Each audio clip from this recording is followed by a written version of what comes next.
What's up, guys? Welcome back to the channel. Story time with Uncle Jon, where we tell stories from Reddit and around the web and just general chit chat, also known as Uncle Jon running his mouth, which I'm getting ready to do again. Had some torrential downpours here yesterday and last night.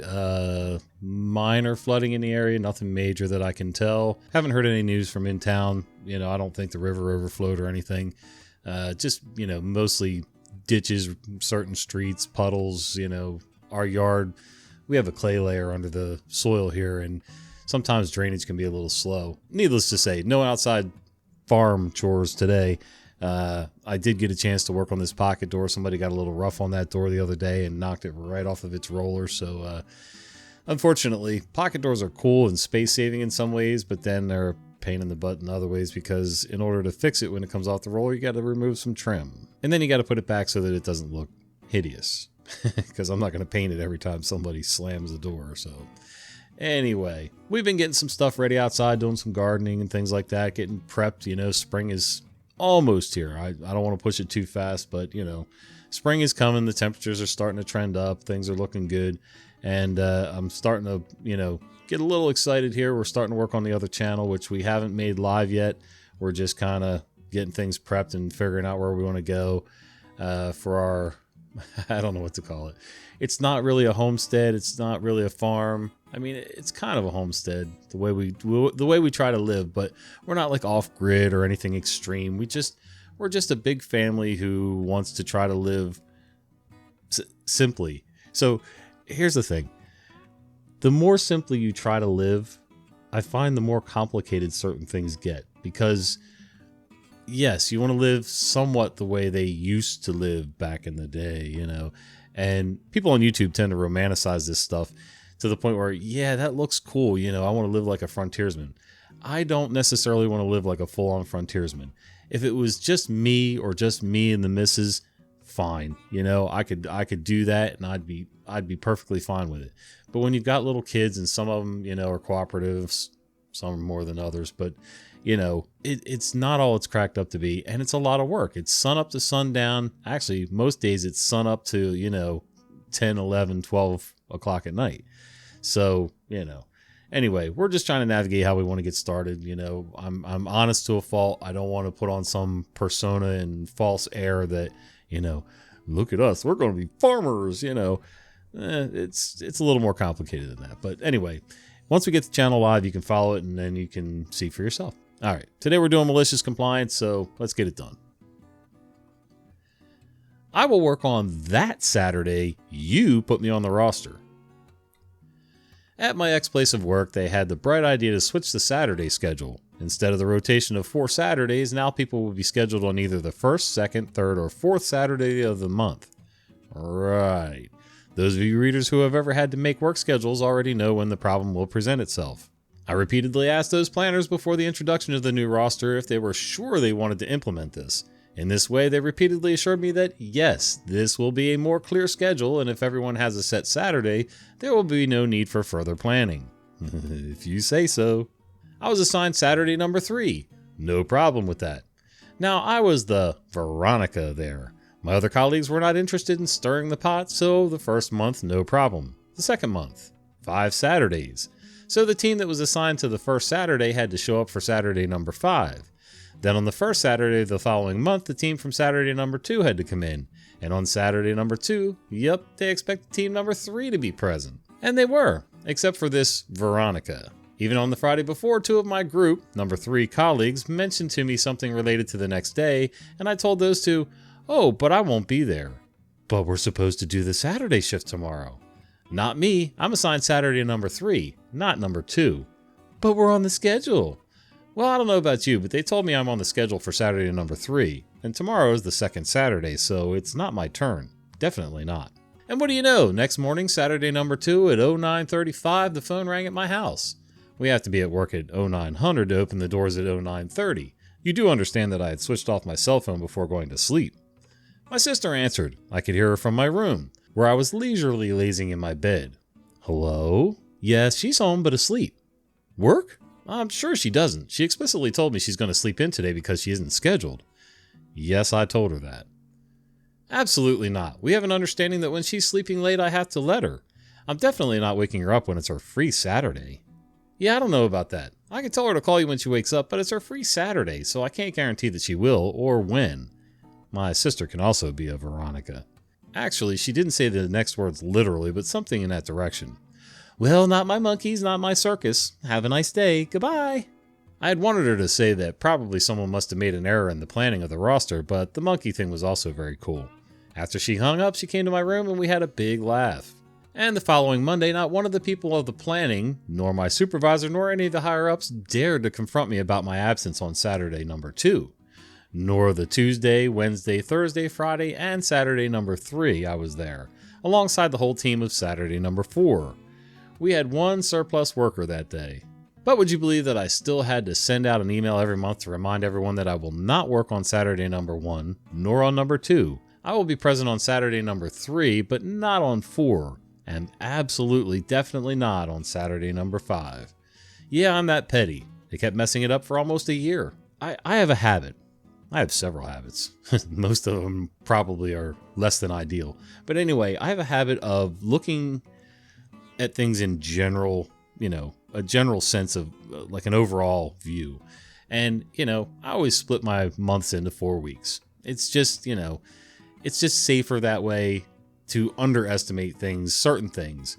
Okay, if I make X number of dollars a week, there's times 4. Technically, it's time to like 4.3 or something like that. But anyway, when you're in a business like that where you're trying to run schedules, you can't do that because there's going to be that 5th Saturday every so often, and it just doesn't work. Calendars really aren't that complicated. In fact, they're not complicated at all if you sit down with one and actually look at it and flip through. Okay, Saturday, Saturday, Saturday, Saturday, start filling in the names. All of a sudden, you should start noticing a pattern of, there's a Saturday there that's not filled, and who are we going to have do that? Because, So really, there's no way to do Saturday number 1, Saturday number 2, etc. without it screwing itself up over time. You really just need to do the rotating Saturdays, This Saturday is Team 1, then Team 2, then Team 3, then Team 4. And then the Saturday, if you only have 4 teams, it's just 4 Saturdays, not the 4th Saturday of the month, Anyway, that makes sense, right? But somebody in, lower middle management always has the better idea. So sometimes you just got to let them roll with it and just keep feeding that rope out, Just keep teasing them along with it until they do it to themselves. Project manager said, if it's a problem, the pressure test will catch it. All right then, let's find out. Back when I was a junior engineer, I was working with a piping contractor supporting a gas plant project that was in the final stretch before commissioning. We were under intense pressure to hit deadlines, and everyone was feeling the heat. One of my responsibilities was reviewing materials before installation, i.e. basic quality control to make sure we weren't about to install something that would bite us later. Then the pipes arrived. These were large diameter, high pressure pipes for a critical gas line, but the moment I saw them I knew something was off. The mill markings didn't match the material certificates, and some of the weld seams looked rough. When we took a closer look, we found surface defects and laminations at the bevel, classic signs of poor quality steel from a dodgy mill. I flagged it immediately. My lead engineer took one look and agreed. These pipes weren't fit for purpose. We raised it with the project manager, expecting him to do the obvious thing, that is to reject the batch and order replacements from an approved supplier. But this PM wasn't like most project managers. He wasn't an engineer, had a Bachelor of Commerce, and had landed the job thanks to his uncle, a senior executive. He had zero technical knowledge and didn't care to learn. To him, just another job to push through quickly to up his bonus, and rejecting the pipes would cause delays, something he was desperate to avoid since it would probably affect his bonus. His response? The supplier says they meet spec, so they meet spec, just install them and move on. I pushed back, explaining that if these pipes failed under pressure, we were looking at a major incident. He waved me off. Just get it done. If it's a problem, the pressure test will catch it. Are you stupid or something? Alright, mate, let's see how that goes. The pipes were installed, as is, and we moved on to pressure testing. I stood back and watched. As we ramped up the pressure, the pipe's weld seams split wide open and ruptured the pipe. The force of the failure sent a shockwave through the system, and a few of the pipe supports even bent. The pressure test failed spectacularly. Now, instead of a major delay to replace the pipes before installation, we had a catastrophic failure that shut down work for weeks. The entire line had to be cut out, re-welded, and retested. The supplier was blacklisted, and an internal investigation was launched into how the pipes had been approved in the first place. We were also made by the client to bear the cost of rework. As expected, the PM tried to shift the blame, but my lead engineer simply pulled up the email chain where we had clearly raised the defect concerns. Management didn't take long to connect the dots. The PM was taken off the project immediately and was sacked a month later following initial investigation results, and even his uncle couldn't save him. Never saw him again after that, and last I heard he decided to pursue a career outside of the industry. I gotta say, there are some things, and I hate to say this, because I hate cutting corners, but at the same time I understand budgets.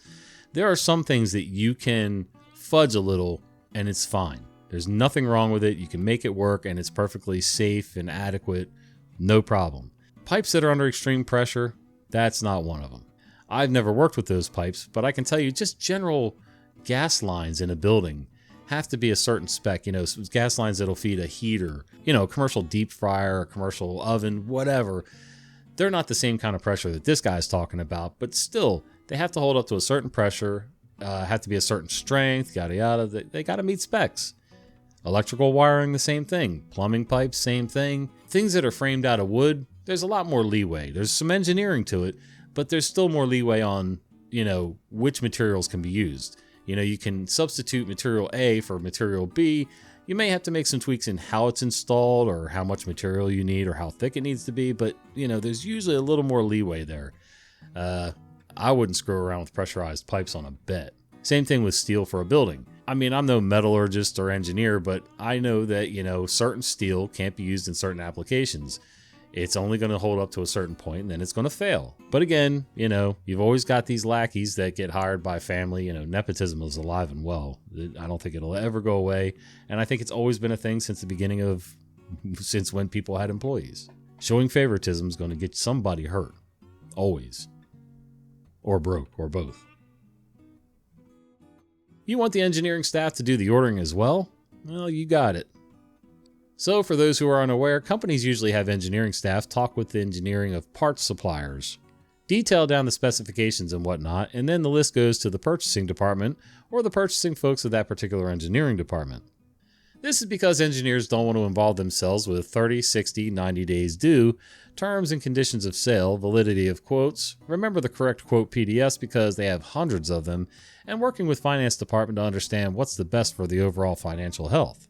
Also, in fairly large companies, you have buyers dedicated for each vendor or buyers dedicated to certain products, like pneumatics, electrical, heavy-duty construction, mechanical components, made-to-order parts, etc. And the buyers themselves have internal pathways and routes so that each required product finds themselves with the correct buyer.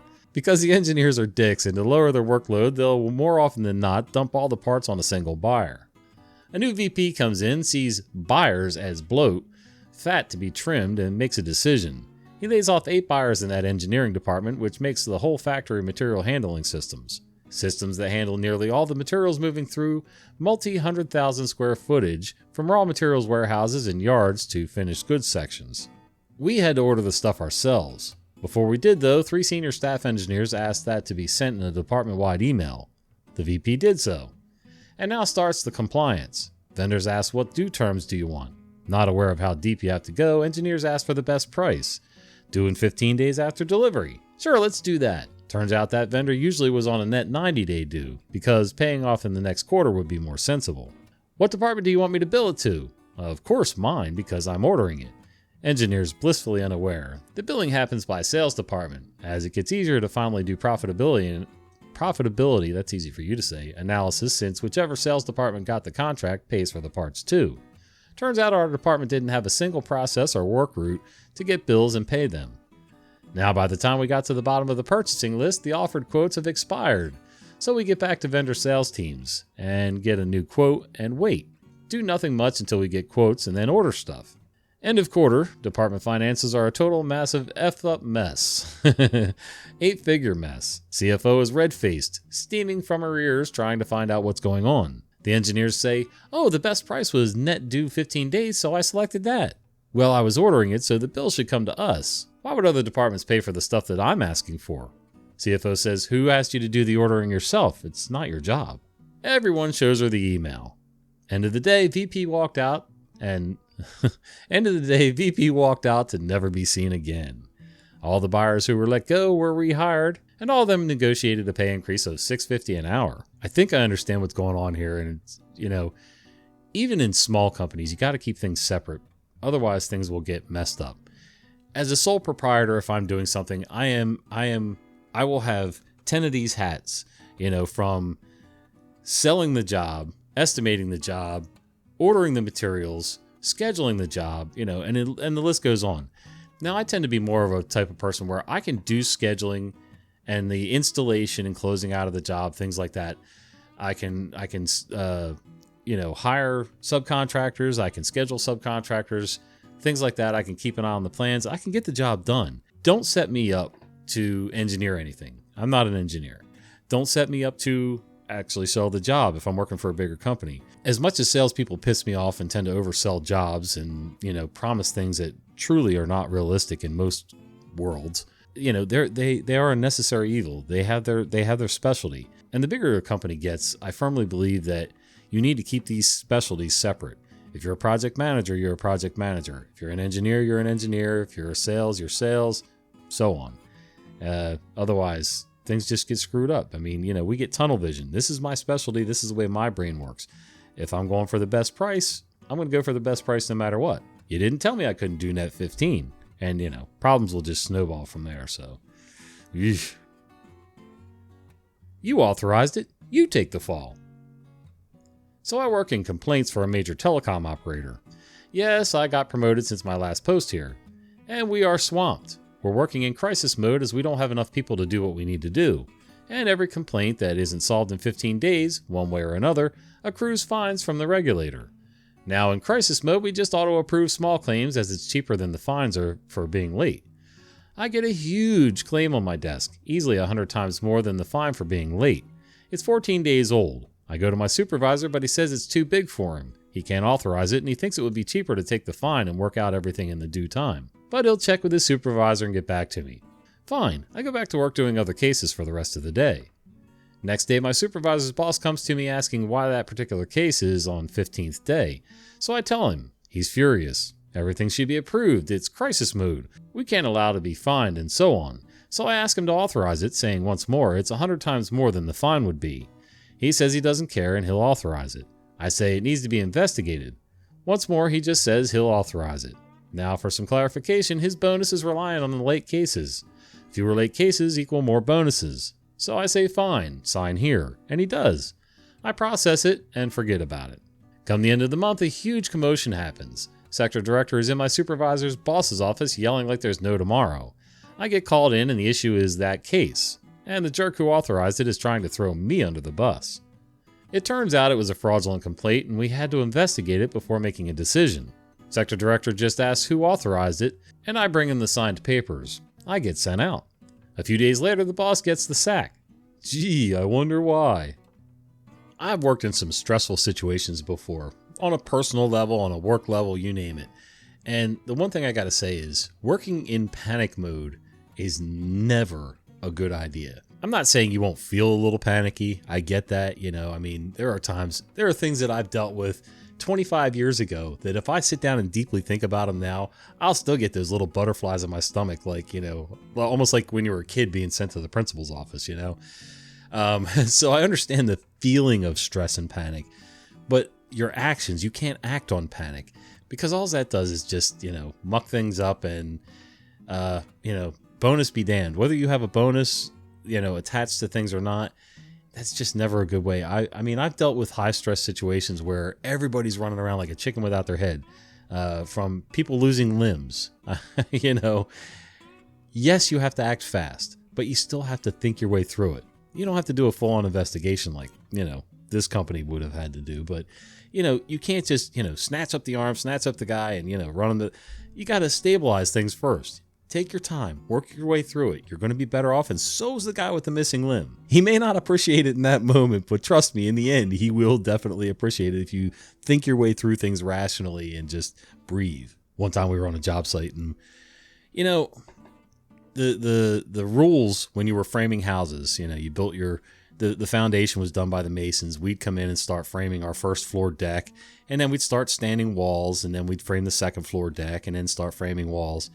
And there was no rules. And these were full basements, full 8-foot high basements underneath of these houses that we were building. There was no rules about covering the stairwells. You know, the big rectangular hole in the floor where your stairs would come up through. So you had one that was between the basement and first floor. Then you had one that was between the first floor and the second floor. And it was just, again, there was no rules about covering them. We all knew to be careful around those holes, but, you know, stuff happens. Somebody had stacked a bunch of the 2x4s that we use for framing the walls on the second floor right at the end of the rectangle. So if this is the rectangle, all the 2x4s were stacked right here lengthwise. And for some reason, this guy kept going between the 2x4s and the stairwell, grabbing the studs and pulling them out, going back towards the stairwell. None of us thought about it. It was just, we were in a groove, getting things done. This guy grabs 3 or 4 2x4s, takes 3 steps backwards, and then he's gone. We didn't hear anything. We didn't hear a fall. We didn't, no scream, no nothing. The guy was just gone. And we all go over to the stairwell and look down, and this guy's laying on the basement floor, groaning. So everybody rushes down. I mean, I'm the fat kid on the job, so it takes me, a couple seconds longer to get off the house than the other guys. By the time I get to the basement stairwell, there's 3 guys standing in the basement with this guy trying to stand him up. I said, absolutely not. Lay his ass down. Stop moving him. So, the panic mode set in with these guys, and they thought they could just stand him up like, their drunk buddy who fell off his bar stool and brush him off and it'll be okay. No, he landed on his head. Let's stop for a minute and think, So I got them to lay him down.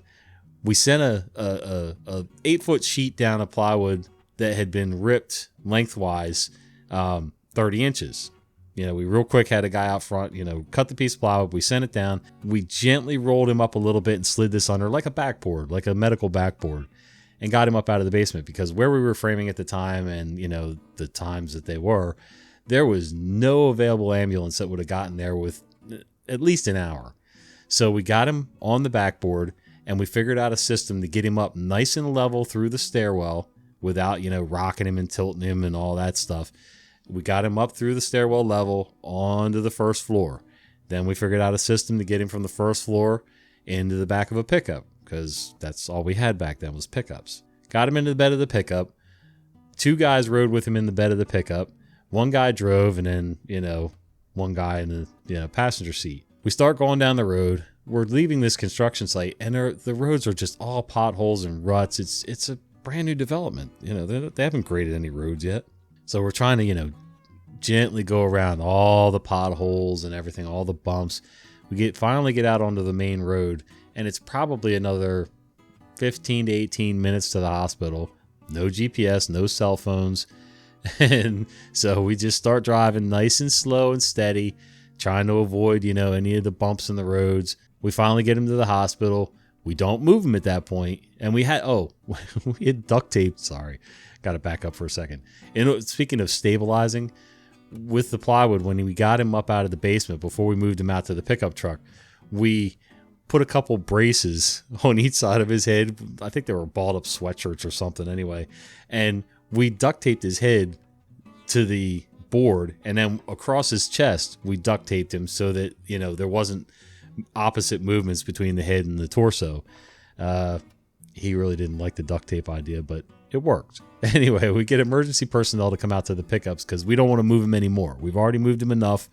We're nail bangers. We're not EMTs. So they came out, they got him. He did okay. He had a fractured skull and he had a tweak to his neck, but he never broke his neck. They did collar him for probably a month just to make sure everything healed well through there. They did have to shave his head to stitch him up. He wasn't happy about that. He had this really long, slick-looking black hair, and he was really proud of that. The 80s were a different time. But anyway, so he didn't like having his head shaved. But moral of the story is, A, be safe around the job. And B, just because things need to happen and you feel a little panicked doesn't mean you need to act panicked. If you take your time, think your way through things logically, things will turn out better. They're not always going to be perfect, but you do what you can. Anyway, long rant. Manglement rides again. Sometimes it's not just software developers that are short-sighted. Manglement falls in that category too. My company changed our email processing system to a much more sophisticated program than what we're using. Before rolling it out, we all had to be trained on the new program, and I was scheduled for one of the last classes, which of course was delayed. Enter Manglement. They decided to run a test on the new program, so they asked my team to switch over to the new system for 2 hours so they could gauge how it worked. The first 2 times they tried this, I raised my hand and asked if I could continue to work on the old system as my training wasn't scheduled until X date of next week. My request was granted. The third time they tried a test, my training class had been delayed again. By this same Manglement member. Let's call him Paul. This time my request to stay on the old system was denied. I told Paul I had no idea how to use that new system since I hadn't been on a training class, but he insisted I use it anyway. It might as well have been the controls of a spaceship. Nothing was labeled and I had no idea what all those icons meant. I could see the incoming email and I know how to type, so I replied to the email and then just sat there doing nothing. After about 20 minutes of sitting unproductive, Paul walks up to me and asks why I wasn't answering my emails. I said I did, it's right here. He says, why didn't you send it and move on to the next email? I replied, I don't know how. As I keep telling you, I have not gone through the training. Oh well, I needed a break from work anyway. Sometimes the only way to get your point across is to beat them at their own game. Edit. For context, this happened about 20 to 25 years ago, and we went from the Adante program to Kana. I don't think Adante exists any longer, but it was as simple as riding a bike versus running the space shuttle with Kana. Once I was trained on Kana and used it for a while, I was fine. Never underestimate the value of training somebody to actually use the software that you want to implement. And if they tell you they haven't been trained on it yet, don't force them to use it because it's just going to get stupid from there. Speaking of the olden days, back in the day, people used to use real soap, like regular bar soap. None of this fancy schmancy, pre-foaming whatever that comes out of the spout. I'm not against convenience, and my wife has a daycare. Pump soaps are great for little kids. Give them a bar of soap and they will finger paint everything within a 10-foot radius. But for us adults, a good old-fashioned bar of soap, there's just nothing like it. Nothing beats it in my opinion. And, I might be a little biased, but in my opinion, we also tend to make the best soap that I've ever used. Again, biased. What are you going to do? But that's not all. We make beard oils and balms. We make shaving soaps. Don't use them too often myself, but I have tested them in the past to shave my head. So shaving soaps and aftershaves. We make laundry soap. Of all things, a laundry powder that works in every machine. You can use it for washing delicates by hand. You can use it in a regular machine. You can use it in a high efficiency machine. It'll never overmake suds and ruin your machine unless you don't use the prescribed amount. But anyway, that's another story. So to celebrate the fact that spring seems to be poking its head around the corner and we've almost got a hold of them, let's go ahead and do a sale. We're going to do 15% off for, celebrating spring. The coupon code on the site is going to be spring 2025. And all you got to do is go to this website, unclejohnsoap.com, use that coupon code spring 2025 and you get 15% off your entire order. And if you order enough, you actually get free shipping in the continental US. So think about that. All right, guys, till the next one, we'll see you.